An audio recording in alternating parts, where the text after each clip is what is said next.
Enyumre no nsia aboapɛ mu pepepe Adom TV na wo hwe na kasebo emre na asonwe enyumre de no so kase etwato wo eneda mu nyina ensem ahodo ayede asom wo no emu na wo ensem ni mu no de edi mu akotene bi a wo bete ene se asojafo na wo ne temamufo bi a wo mo domefa ase ede asie ni de koba ne sa ya asojafo yi bi mienu eprepra na ebi nso ho akanom ne de mu nsem ene nchiremu no ebema wo kasebo emu. National Road Safety Commission and woman Motor Traffic and Transport Department no and afa Ghana Police Agyapa mu se kanima pani John Dramani Mahama to abosem bi a watcher se motorbike no to me bedi ne nsem obema na yemra na ye adwuma fi se mabunu hia adwuma no sansem no wo moma ensem no akwa abache se waje atum ebie wonso a wo bete no ya asemodene se boshe na akwa ma omanfo wo akuapem no ofo se wo mo akwan bi e wo old and new mango ase no a enye no na wotwe nsia ntam pepepe won hwempanifo anim na wo beye kwan no so ensiesie e de amawo abusua wei e na afei edwade mu nsem amanone mu nsem apomode mu nsem e na won so adwenkyere na afei enigide mu nsem ne nyina aka ho bi e na ma ne ye don hwere kase a mekenkan e de amawo de amesrew e ne wadaje medin de ma mechira diamond Mr. Try mesima meba ya chance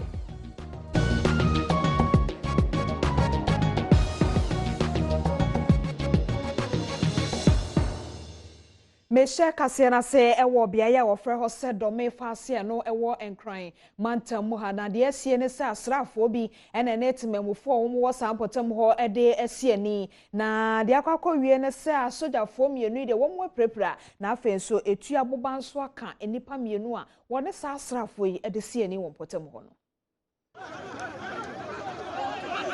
Asrafo mienu bi na sese we prepra wabra temamufo mienu bi nso etu aka won ama we pradenden dia woje ayarehye wabra wokokon wo asase bi ho ewo do mefaase a eben obom a wo enkramantam mu wona etu wo ekiremu a osoma asrafo yi se wo mra honom emehye asase a osusu se eye mponuahene a wo achema pedwa edia enei na omanfo ho eye wadwen se wo be ye kire ede etia asase wura no nenam so ema temamufo ene ahemfo ekohia mu ewo asase ne so ene de mentime ho ase ene ntokwasem ebaye asrafo ba ko a opra ne bi ene Adom kase atwetwe nkomo.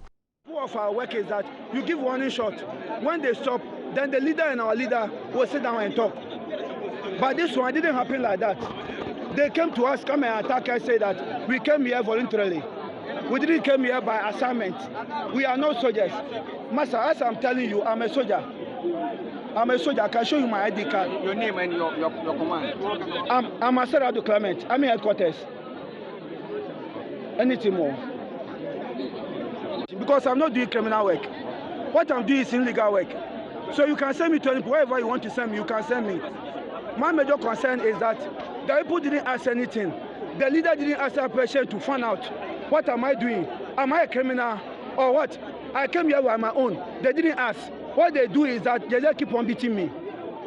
Meanwhile, the leader came there and we informed him that we are not criminals. We didn't come there illegal. So if you have anything, exercise patient, lead us to the chief or wherever you lead us, then you continue. But they met us on the way and started beating us. Me, as you are beating me, I've not done anything wrong. So where is the chief? Where is Ebonahine was there. He was there with the chief at the town. No, I mean right now, where is he? What I'm saying is that the moment you see the mob coming, no, he ran away. He and the other man there, what's the name? Jassy. He and Jassy, all of them leave. I don't know where they pass. So your land is Enwechi an assembly member Edema Pano Abaton Pesuaso, Vincent Soga, and so editor by him say, Ebeyanka, Samin to be once into Kwasama, Eba once a sehono, Omabuan, no one to mean son. I know the try I need to remember this is a crime, see what you are. Maybe say crime, see that. Say we are see Ama, be cry, be silent, I bring my now, if you are someone that know you found to. You're too about you to go greater region. You're too about Eastern region. You be Gan South. You be greater Accra. As I said, one then I got the Eastern region for instance. The one you know, recently so for aban brim maye ne krakra ena MCE Edemaga South Municipal Assembly no Josephine ni editu dwa se emebunu no to awoto hye asrafo ne so entwe yi isenti mawoma ebi ensibi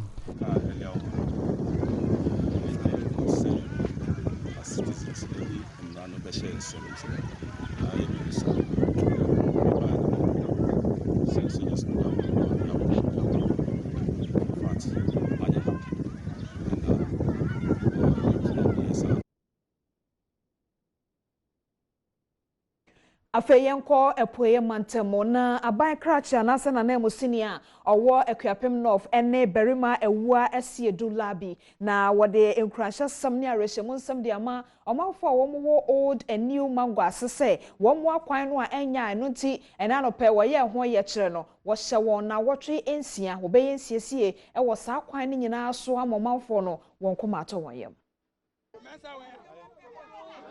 Sedie omanfo a owo amangwase ewo Akuapem atifi abaton pesua so ewo epoye mantemo ayeye kire etie aban ene empanyimfo efa won kwan a asen ho jumtini ani din ene keke fusu ena wodi omanfo ana wo ye kire yi anim na woni Adom kase ama ne boni etwetwe nkomo no ensem sei ena wo kan ye mpanifo esremo akirima no hu hia yen Ghana yen kasa bebre to the world we are projecting mangwase enkane no na cocoa ye ka cocoa ewo Ghana mangwase di akotene ye wo cocoa board ewo mangwase ye wo railway corporation mo mangwase ye bisasa afan monkohwe efufunura oma dumuyen oma tomaso a kire mangwase e na mangwase sei mangwase adane akura kohwe mangwase police station 2020 no road no vote na wo officer ye bema na ne ye no fi di agro no bra na be vote omanfo bia ye kire na wo ka ho bi e de wansam ato Adom kase anim ye wo kron ketenketenketenke sa e ka bom a e ye menwase adenti na ye menwase fo majajaje mu hwe menwase to pa akro kwan eteku ukuta car from Aha to Accra e 15 minutes drive no what do Accra adenti Aha to Kofodia 15 minutes drive sanka kwan ya anka me befitem abetena akwadwuma wa Accra adenti na wose banza kwani nya no amase se mangwase atiti apansa e mapa ni mato moko mo nya duma kran na 2020 so ba ya yankwan ya mayan pa ya do nya bisa na nadu da kwani ni adokuwa o ma me ya kwa ya maya ya sana mo manya me friend na me say madam paucho ye hia moa bra be boa yen na yon kwan nu nye ena doku aka kire me si ono MP nye kwan o se MP onye kwan aban anamusini a owo empotem hono berima ewua asiedu labi ade nensam atugya se bia na emergency bi na se onfo bi nkotete kwase hospital na se Koforia Central ontumi fa kwan no so because in fifi ho ni nyina say enti ye show mo bo se contractor no site when we started drains now all year ni nyoma ni there within 6 weeks no say endru ba bia kwampo na ebeye more trouble ebeye better than what it is now. Kane Mampeni John Dramani Mahama woto franka diama NDC amanyokuo no to aba wode kopie mu wo oti mantamo no ensem bia wo ka kire omanfo no se tumi beye ne dia dan wo san beye Mampeni biewu a moto yi omanfo edidi djuma wo fre no se Okada no wo behwe amano abaye mra ma oman no agye atum se ne beye ameburu dodo no a ebenya adwuma aye na wo ka asasem no Ghana fo binom agye atum se eya asempa National Road Safety Commission na posifo enyina so se wodemra bebata ho de a ene wo so wo ma asem no akwa abana so Ghana fo bi nso ache wadwen se wo de won hyeda nyentumza Ebra Mampanyin dada John Dramani Mahama ekontoabo ewo timantem mu no ene kokoshe ebo se senyame na dom na se December abatuo ni ba wiye na se watinye di nkunim a wo be hye mra amenipa wono metwi Okada wo man mu no enya ho aye wonum adwuma Okada adwuma no ne pragia no emra makwan emma nkofo nyesa adwuma no nti mebia na police tata omo mebia na police chi omo mi wa wo hwe ye mabu na omo yesa adwuma ye omo doso nti niamaka ne se me ba saa emra no ye betwam na saa semi ayade a wonum a wotwi Okada wo enkramantem ha ne de wonum eni agye ho pa ne ye ni agye bompa ese so be banko ade a na obetima ma eduma de ebetuma to ama ba e bia to ma no wi a no antima yen liga na ebia dada beba so a dia 4 years in be ebe so yes ebe to aman next 4 years ba na say one dis nimra so a no so on kono bisu from bra me insurance mo road was mo bibia mo run license be fa wa crowd to ko ya ti wa yan value say bia wo bibia alright because ya chance wo yo okara yes yan jintum aban jintum nanso enipa ni bisusu se koba ne saa kan kwanhia ene kronobo ebe kosoro ewo oman mu okada de me da men foaso evi se car kra ne tire 4 kra o fu kra ehu na motor ne tire 2 a seconds bia be ho anu atofom no wewu ni wo na kwanhia tantan o motor ya transfer de emwa de chese enya accident rough ala motor kra so eno na Roberts so eyusu edi ye adwuma nti se oba na be ka se ubegya o mo se o mo fanya adwuma na cha se Roberts na wo sa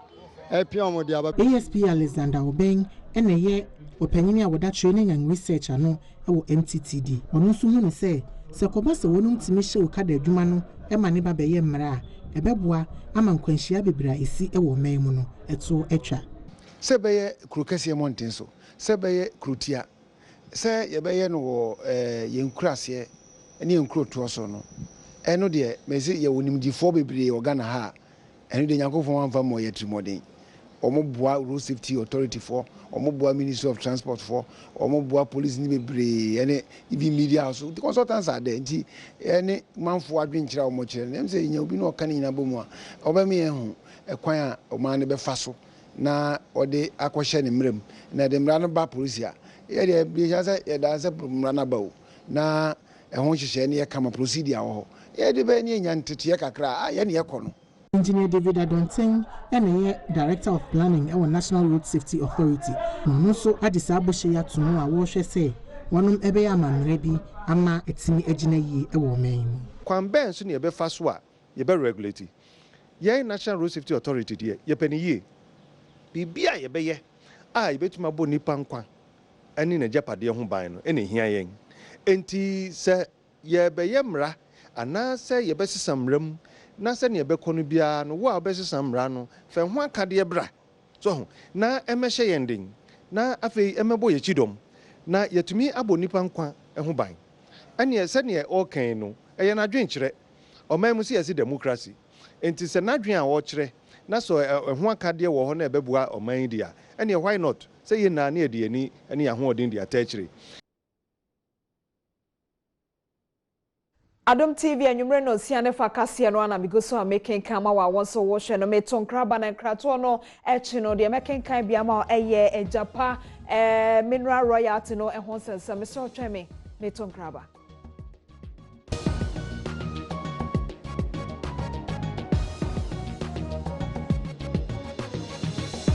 ewa santimantem na wokyerem se wogidi yie paase esan na adodankwa adwuma pa wa yi ntino afi abato no enkwa wiye no na wono matime nyamane mu ohamu chichemu aduosia hyehyɛ ene yɛ mpaye sɛ yɛto aba no a ɛsɛ na akofo ado onya ohamu chichemu aduosia so tiase onya ohamu chichemu aduosia na yenya 146 extra na at the end of the day no yenya 1836 yɛbota yɛ pa no enti one by increase omu votes no presidential by 5,000 parliamentary by 6,000 yɛbɛka kwasi polling station omu nim dwuma ɛsɛ omu yɛ ansan omu bɛ achieve saa no Kwame Wusu ene ye MPP chairman ewo adanse asokwa na ono so edi tudwa se esan kabo mu ewo amanyokuo ni mu ewo wono empeso ane so hono mu ntino afi enya dia obia ebeto skirt and blouse ewo abatu ni mu me nuade ba ko ne se MPP ye woni pa wo ho na se esi eja no ama na kwa din se betimi akofre NDC asache NDC nipa be 20 chense MPP ni ane buafu na waka sam dache na mana san ba no ize mayen chen NDC sa be come se NDC ni etimi no mu nyina tena se kasa no mate ase se ampa so mu ba fie sanse akokɔ hwede ni nuane akokɔ entie na omu nyina be kan ye ho ama enne nhyiemu ahia mpanifo ba yi omu nyina bu aki dom a kyerɛ se campaign omu de omu hu gimu bi ama mwa biara omu so pese omu de ba bua biara omu da beboa na enne nhyiemu ayeye ato se grama NDC amwa danse asokwa ese enkeka ho a chama kwa musu ene ye dom akeka ye ho no ato signal ne ehu ato mu so sanse omo hu se so mpa ba bi gina yie Kwame Frimpong mrahye bedwani dada no wo kwabere is na wono so de nsem sei atudwa de pass ne ya be hia asokofo na me bae no de me wo ya maka kire empanifo nse ye fa kabo mu enkabo mu pa ni the only thing about me win elections no e winning big for the Nakufado any year akitiamod eti enkabo mu ene odo ne yenya watimi ne wakame no se na me kan face no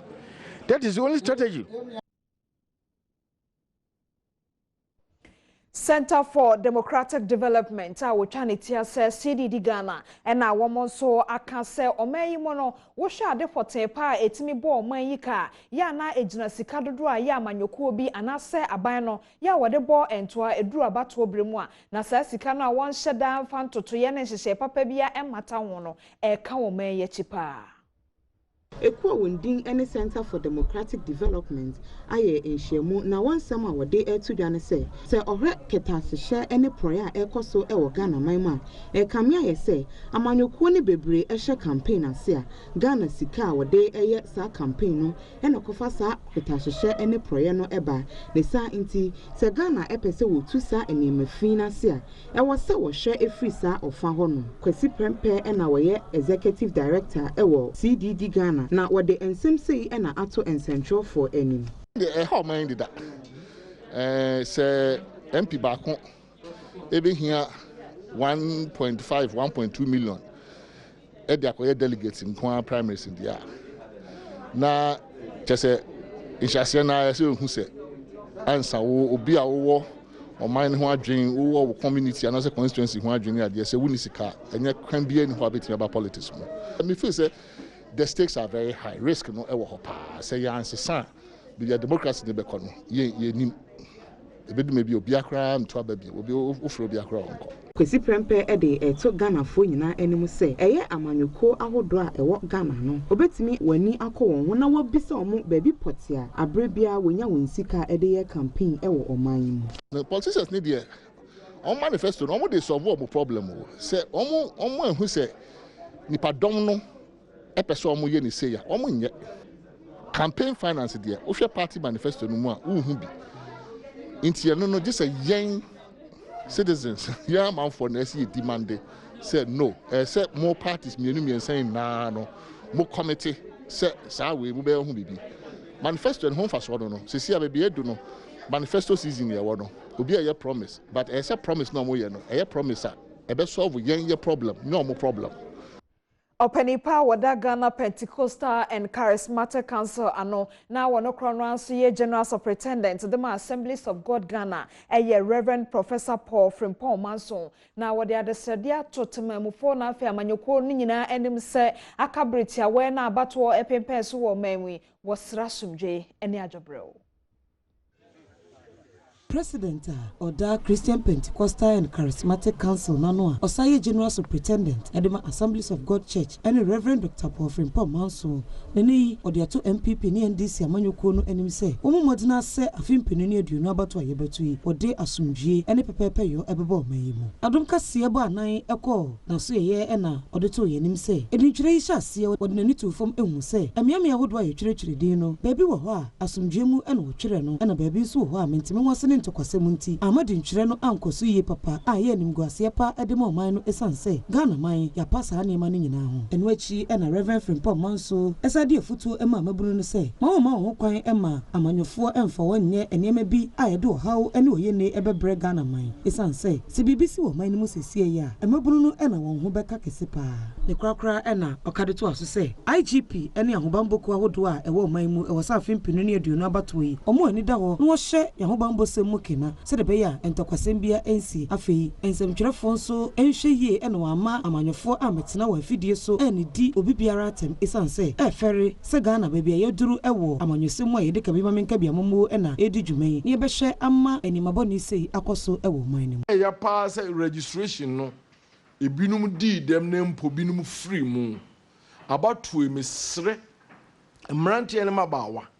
momma politician bi enwisu yen na ewie kura de agu nkyɛn uwie kura na wo kopa adwuma kura wo ni qualification enne hwɛ wo ho so ye ɛma enkɔtwe tuo enkɔtwe sikai enkɔtwe aba yɛda nyame ase sɛ vigilantism bill no kura aba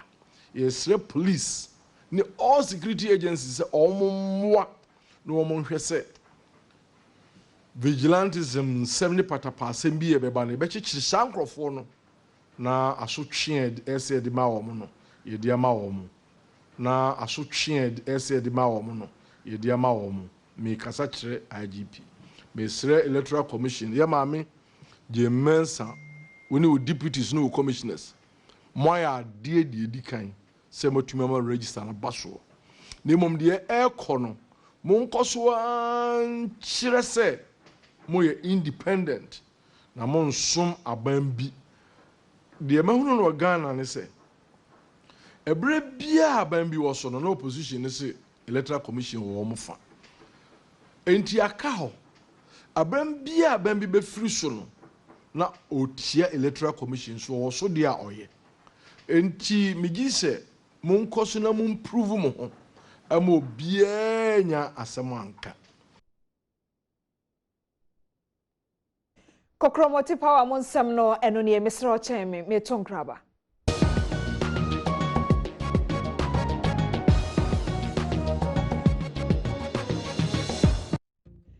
Adom kasia da se wo hwe kasia yi bena dwade mu nsɛm ɛna ɛduru so ɔmampani adodanko akufo ado na de abasobo ama Bank of Ghana adwumakuo no ani emu adwumayefo nyina sɛ wɔn ayade na ano ya coronavirus COVID-19 yi ne ti wɔ man Ghana mu yi ɛkwan a wafa so asikakrabea no ɔhawo ɛbɛ mu nyina wɔde nhyehyɛ pa agugu akwan mu ɛna afei so ɛmbo Bank of Ghana ɛde kɔma aban no sɛ wɔn fa nyɛ nhyehyɛ pa ɛnkotia COVID-19 no aban ani asonti Omampani abowa abaso.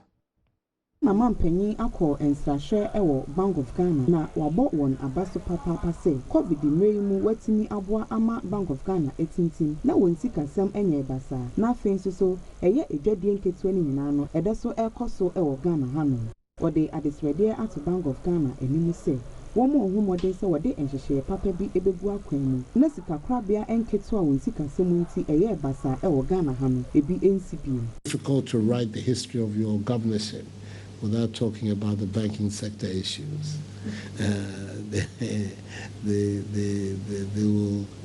The success of the reforms will define a lot your period here as governor. Government has found it necessary to give the bank maximum support because it became obvious to us on coming into office that if the analysis that had been made about the fragility of the financial sector that we had inherited, if we were not prepared to back up that analysis concretely, God knows what would have happened to our country. And the manner in which the reforms have been carried out, I know there's a lot of controversy. There are many of the people who are responsible for the crisis in the first place and found it convenient to be able to point accusing fingers at those of us who have tried to clean up the mess. But that is the way of things. Amradwa Oda Bank of Ghana ano MS Addison Eddie Nsem say ena ato edwa efa omanpanyi ensrahwe hu. Third one has to do with the capital verification process, because a lot of the banks reported that they had capital when in fact they didn't have any capital at all. So we have reviewed the entire, capital verification process of the bank, and it's almost impossible now for us to have a bank that doesn't have any capital and yet is allowed to operate. And we think that, of course, in addition to that, we have the capacity building for the staff of the banking supervision department. We've had a lot of training programs with the IMF. Civil society ekuekuo no bɛyɛ sɛ ahodoɔ dunum a ebi ne alliance of CSOs working on extractives and anti-corruption afei good governance and wɔn ka kyerɛ aban sɛ hyehyɛdeɛ bi a wɔpɛ sɛ wɔde ɛba ɛno ɛyɛ Agyapa minerals royalty agreement no wɔsra aban sɛ ehia ma nkonnwasie ne adwentoɔtoɔ emu dɔ ansa na ebetumi ayɛ adwuma na nkɔba ne saa na sɛ wɔhyɛ aseɛ sɛ wɔde bɛyɛ adwuma deɛ a ɛne ɛkɛta ahyehyɛ nso emu bɛpagya paa ɛwɔ man.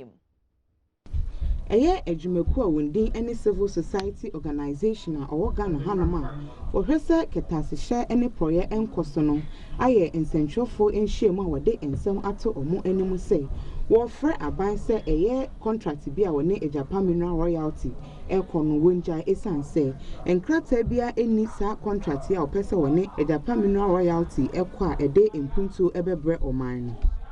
Steve Mantiao ena oye okasamafo ema ekue na woni nsentwofo etwetwe nkomo no ensem sei ena ode atodwa. The Mineral Income Investment Fund Act ye ye sika ebenye fi fam gudie tuo mu no ye royalty no ye de kwakosia wowa akobobosia na wo hwen hyehyɛ se de etie no a emu na ho Agyapa royalties a wo mu na be ye investment na maye no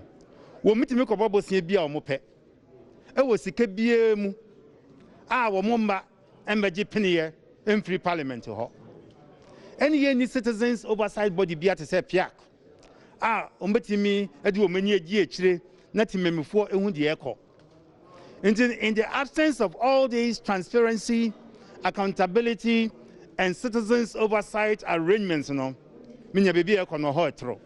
Steve Mantiao assign ato asubiemu say wohwe Ghana aban a eye sika bi a ayera ewo fango efa no wontimi emeyi ano ema wonhu de ode se sika no aye ne sa intijidie bi ani aban mu biemu a da contract opesa wode ma Agyapa mineral royalty wonimu se ede adepa bi ebebre Ghana man. Even in the petroleum sector now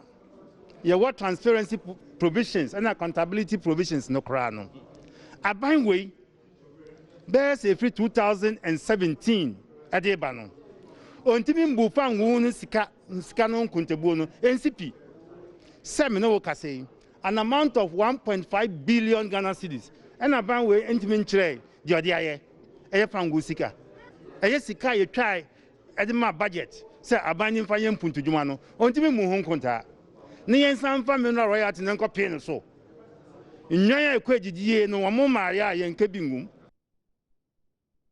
Omampani adodanko akufo adon so de nkranhye sem ama Ghana Stock Exchange for say womonyere won ho na elfa ho ne COVID-19 ahohiahia bia abehra won so no wonye won fam de se wo bedua enuane de pii se na beye bi kwa aman hodo so no na ebi so tena omamu e de bo oman Ghana ho bra.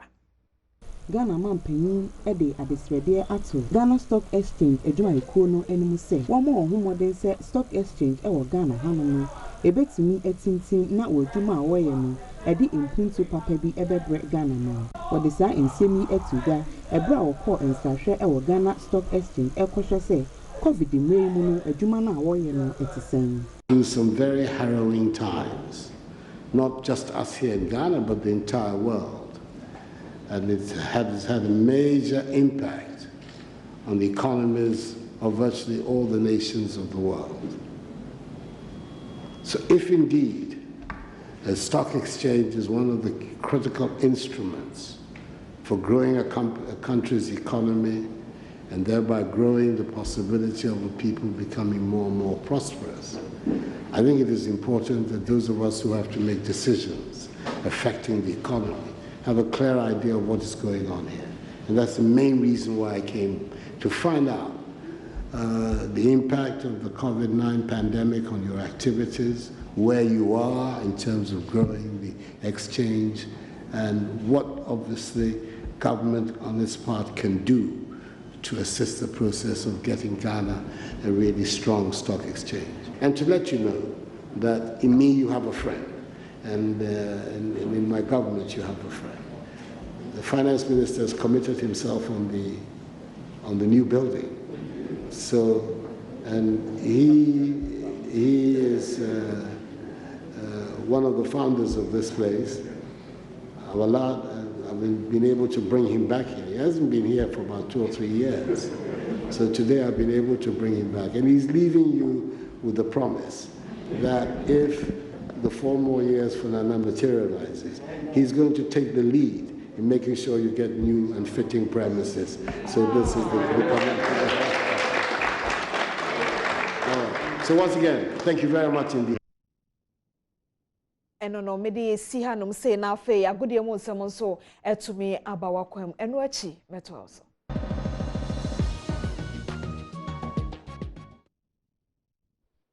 Howza yento aso wa agode ensemo na nyemre ye hyase de afi the Ghana Football Association na ye hede yekoso hono me na omopa adwumade hwonko ntoma se catch them young anya sam keto akra sane Yesu kan mo mama fra ne kwa mo mra me nchana yi mu sai na osoro ahini eya omodia efe ne de omho agye mu sai hwe se nei referees no ye be chi om toto fefe atreni om ntombenyi no no ma ya telepa na adwumade no na nya sam keto akra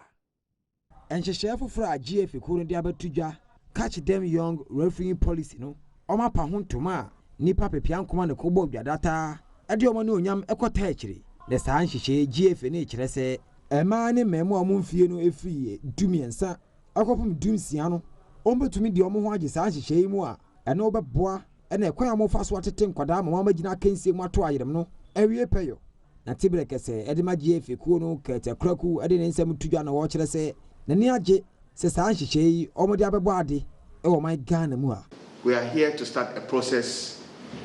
of training our kids in refereeing the way they should go, so that when they grow and become like Daniel, they will not depart from the good virtues that they have learned. Today marks a very important step in our agenda to improve refereeing in this country. And clearly, when you want to build or perhaps develop top talents, you need to spot the talents very early and add value to the talents. Yego so referee who ensensamo ora let's court na ye referees manager e wo man more than sama to drasa de we afi ndi aba no abaye pa. You who say referee no so starting time boa. What you say no ye pese ye starting in term se na be ya ye betumi anya omontem na omuso nyi in refereeing, then they will get to the top. Bibia there's a who be chance ya wo benya challenges kakra na se one chance so kra so enye. What you say no na ya chance ye di ya yentuto ye de nima atoto akwakwemu ye pese first of all no we need to develop the regional instructors, you know. Because of that, you know, FIFA any F, you know, I share from Thursday an online course for all the instructors. Catch them young on Semono Mona, Yakopi Mo America 2 Mona, Emmanuel Tufo, one ye former 3-time Olympian, what to America at Yama Ghana Pain now, their future Shonko, and at Yama the Ghana Lens Association, so more. Now more and what juma na nye de bia and no more edo when beto aban sa ban me bom betima niam 1 2 bia ebeboa ama enkwala no atimetu meke ya aboa oman ye pa eni kwa se ye de eni to se aban nko an na ebeye what you say minia Ghana eye nyina ye dia yeah sebio yewo GMPC yewo Grow yewo MTN yewo Vodafone ni ade entino e wo se yetim call mo kan se emwa sei eni kwa se ye twen se aban no eni ma wo ye bebre what you say enti se ye ka se ye be depend on aban no nko a ye American e be ko from ti other countries na me no mo kasa me ba no they don't depend on the government government ne bo mo de but enya 100% what you say enti for example 2023 Ghana na all African Games. Yeah. I didn't think I was say a train say aban this Kabeba ansana ya prepare say ye games abra individuals be betting abua on factories be and say companies be betting abua kakra ama ye dey at least no aba because 2023 no I was starting from now because it me for 1 year 2 years okwa medal because those guys no Botswana foreign South Africans no they are coming up. What you say? Yes. I was Corano no na wade ne nsam ne afuto shronkoma the Ghana Athletics Association Yina no so na yemfansi Tam Nabukov na watching the chinsem Baliana Messi was say Basan de Omo Bimo and a chinsem eba Sergio Manocho me producer GTP News and Tomade and EFA Fananka Sanka Kijwane ho Erica Sedu Bwedini.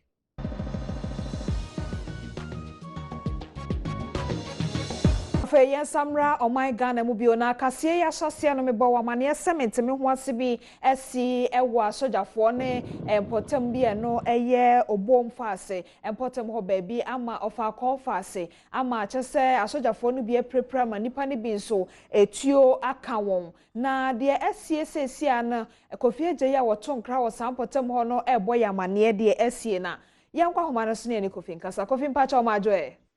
Mejoso medase so agye me so ententi ya yenya ne se asrafo na won ho aka nti wonuanom asrafo agye potem ho aboso pa Kofi etisa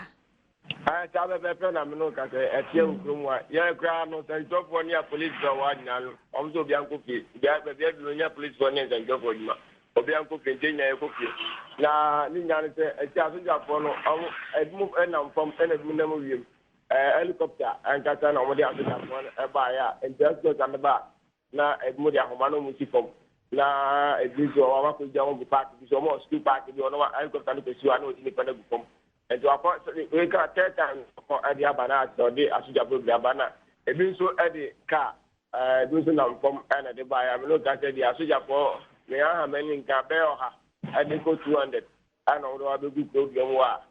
omo hete on betimi atitisa blanket dita anyamna tam ndi nkonkoro ye nkono doso nkonkoro nya bebe han oha ana tabi ni pani nyina akodi dita anyamna tam Kofi yate enti yenya ne wachire ye mu se asrafo na begu ho ampa no krende ye fesi ha nyame ya demo chena de aka bia nso na wachire mu achira hwefo why yo ebusia Kofi Agye na mene no twetwe nkomo no ye fa sa asem ne si ha na afa ye nko ene gide mu ensemu Guru eya branti a waye jontoni na guru asemu a woka ene se ewiase de nyamembre nko a ene yemre panti obia nto ne boase na nyamembre esoma wo a enye wo mpo na abeha ho echia kopa bibi anase enye wo na abeha ho ebeye bibi na ehia ne se obetwen hise nyamembre ene mre pa guru asemu ne no so na mijina edekase na ba wie ye David ne Mr. Diodoshe camera ne honsem ema me Maule enso ye me director Martha Akwakrento se mu ma me se wa na echa enso boa me na kwajo mensa abrampa me di ma me Diamond me da sinya me ma ye china